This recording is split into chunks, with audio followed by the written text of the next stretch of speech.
Assalamualaikum warahmatullahi wabarakatuh. Perkenalkan, nama saya Gilang Ramadan, NIM 2017 1037031110005. Bidang minat rekayasa perangkat lunak.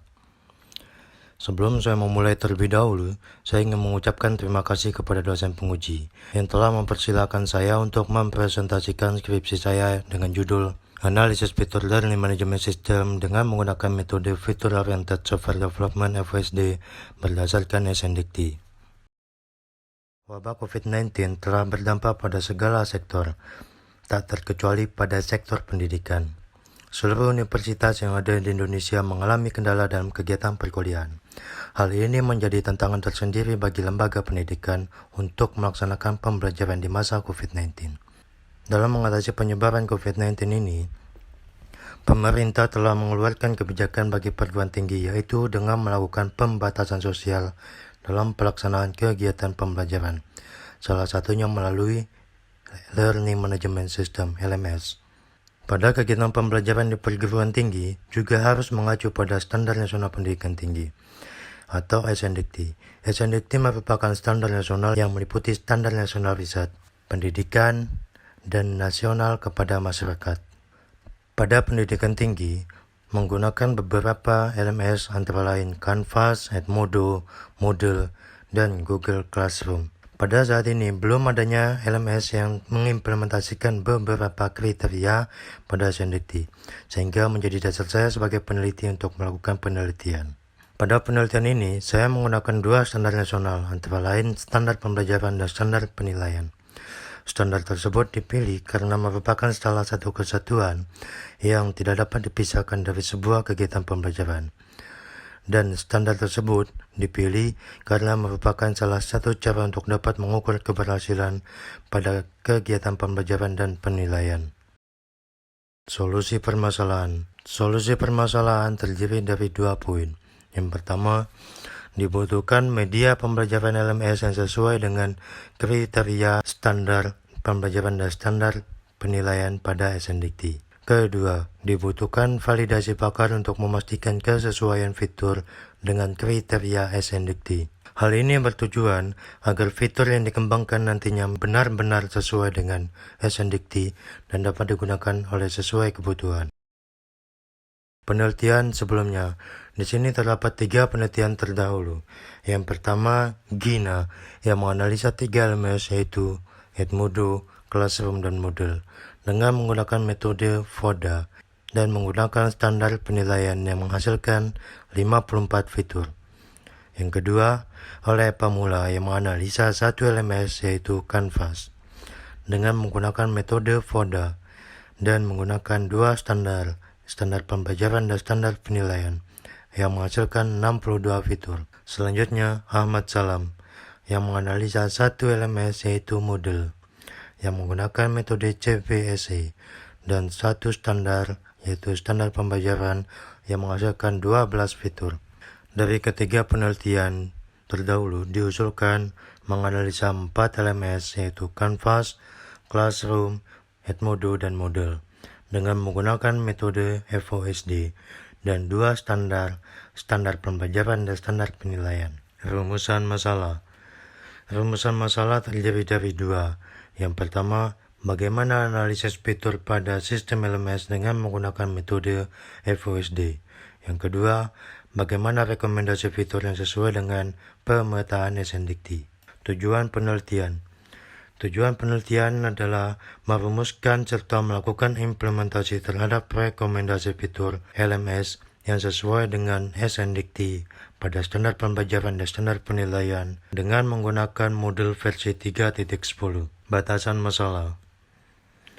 Yang pertama, menganalisa sistem Canvas, Edmodo, Moodle, dan Google Classroom. Yang kedua, metode yang digunakan pada analisis ini adalah FOSD. Dan yang ketiga, standar yang digunakan adalah standar pembelajaran dan standar penilaian. Berikut merupakan metodologi penelitian. Langkah awal mengidentifikasi masalah, studi literatur, pengumpulan data, dan selanjutnya masuk ke dalam tahap FOSD. Di dalam tahapan FOSD terdiri dari beberapa tahapan. Yang pertama, analisis domain. Tahapan analisis domain bertujuan untuk dapat menentukan kesamaan suatu fitur LMS dengan standar pembelajaran dan standar penilaian yang sesuai dengan SNDT. Serta di dalam analisis domain akan dilakukan pembuatan permodelan pada fitur umum dalam LMS, yaitu dengan membuat diagram fitur. Selanjutnya, validasi pakar. Di dalam penelitian ini terdapat 2 kali validasi. Validasi pakar pertama yaitu melakukan validasi terhadap fitur yang telah dianalisa oleh peneliti untuk dapat menentukan fitur LMS yang sesuai dengan SNDT atau tidak. Selanjutnya, desain spesifikasi. Dalam tahapan ini, peneliti membuat diagram konteks atau diagram alur serta membuat data flow diagram atau DFD. Tujuan dari pembuatan diagram konteks dan DFD adalah untuk dapat menjelaskan proses berjalannya data dari awal hingga akhir pada sistem utama. Tujuan dalam pembuatan diagram konteks adalah untuk memahami domain yang telah dianalisis secara jelas dan detail. Selanjutnya, implementasi. Pada tahapan implementasi, dilakukan pembuatan sistem dengan menggunakan beberapa software, antara lain model versi 3.10, XMPP, serta dijalankan dengan menggunakan Google Chrome. Fitur yang diimplementasikan merupakan fitur yang sesuai dengan standar pembelajaran dan standar penilaian pada SNDT. Selanjutnya, konfigurasi atau pengujian. Pada tahapan ini akan dilakukan 2 tahap pengujian. Yang pertama, dilakukan pengujian menggunakan metode black box, dan yang kedua dilakukan pengujian dengan menggunakan validasi pakar. Dan yang terakhir adalah kesimpulan dan hasil. Berikut merupakan data fitur analisa yang akan dianalisa oleh peneliti. Sebanyak 55 fitur yang terbagi menjadi 2, fitur dosen dan fitur mahasiswa. Selanjutnya, analisis domain. Di dalam analisis domain, peneliti melakukan pencocokan sebanyak 55 fitur terhadap SNDT. Setelah dilakukan analisis domain oleh peneliti, akan diserahkan kepada pakar. Dari hasil validasi pakar pertama mendapatkan bahwa fitur yang telah dianalisa oleh peneliti benar-benar sesuai dengan standar pembelajaran dan standar penilaian yang menghasilkan 55 fitur. Berikut merupakan permodelan fitur. Permodelan fitur pada LMS SNDT digunakan 2 jenis simbol, yaitu mandatory dan opsional. Mandatory yang ditandai dengan garis bulat diarsir dan opsional ditandai dengan garis bulat tidak diarsir. Mandatory merupakan sub fitur yang harus diimplementasikan ke dalam domain, dan opsional merupakan sub fitur yang tidak harus diimplementasikan ke dalam domain. Selanjutnya, tahapan desain domain dan spesifikasi yang dibuat dengan menggunakan diagram konteks. Admin dapat melakukan login, mengelola data user, mendaftarkan user, membuat kelas, mengelola kelas. Dosen dapat melakukan login, melihat data profil, upload tugas, upload nilai, mengelola anggota kelas, dan mendapatkan umpan balik dari LMS, yaitu akses pengguna, download hasil tugas, data nilai, data mahasiswa. Mahasiswa dapat melakukan login, melihat data profil, join kelas, upload tugas, dan mendapat umpan balik dari LMS SNDT, akses pengguna, cek nilai, download materi atau tugas.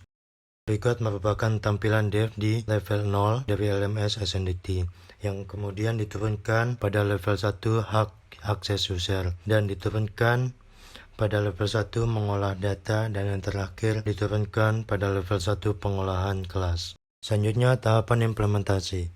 Dalam tahapan implementasi, peneliti menggunakan modul versi 3.10 dan berikut merupakan tampilan dari LMS yang telah diimplementasikan oleh peneliti. Sebanyak 55 fitur yang telah diimplementasikan oleh peneliti. Setelah dilakukan tahapan implementasi, peneliti melakukan tahapan konfigurasi atau pengujian yang terbagi menjadi 2 pengujian, yaitu pengujian dengan menggunakan black box dan validasi pakar. Berdasarkan dari hasil pengujian sistem LMS yang dilakukan uji coba dengan menggunakan black box dan pengujian oleh pakar, dapat disimpulkan bahwa fitur LMS yang telah diimplementasikan benar-benar sesuai dengan kriteria standar pembelajaran dan standar penilaian pada SNDT. Hasil pengujian dari 55 fitur yang selaras dengan kriteria SNDT telah berhasil dan sesuai harapan, serta telah memenuhi tujuan awal pada perencanaan pengembangan LMS dengan menggunakan modul. Kesimpulan dan saran. Kesimpulan terdiri dari 2 poin. Yang pertama, hasil dari analisa fitur dengan menerapkan metode FOSD, ada 55 fitur LMS yang sesuai dengan standar pembelajaran dan standar penilaian yang telah diimplementasikan dengan menggunakan modul. Karena penggunaan modul untuk pembelajaran daring lebih efektif. Dari 55 fitur yang telah diimplementasikan, terdapat fitur yang memenuhi lebih dari satu kriteria pada standar pembelajaran dan standar penilaian. Yang kedua, semua fitur yang telah dianalisa dinyatakan sesuai dengan standar pembelajaran dan standar penilaian. Pada semua fitur yang telah dianalisa dinyatakan sesuai dengan standar pembelajaran dan standar penilaian pada SNDT, karena telah dilakukan validasi pakar untuk menentukan fitur tersebut telah sesuai. LMS yang telah diimplementasikan kemudian dilakukan pengujian terhadap sistem dengan menggunakan black box untuk mengetahui fitur tersebut berfungsi sesuai harapan. Hasil dari pengujian sistem tersebut mendapatkan hasil bahwa semua fitur berhasil. Saran, terdapat 2 poin. Yang pertama, penelitian selanjutnya diharapkan dapat menganalisa fitur dengan menggunakan banyak standar pada SNDT. Yang kedua, penelitian selanjutnya diharapkan mampu menganalisa lebih banyak sistem LMS.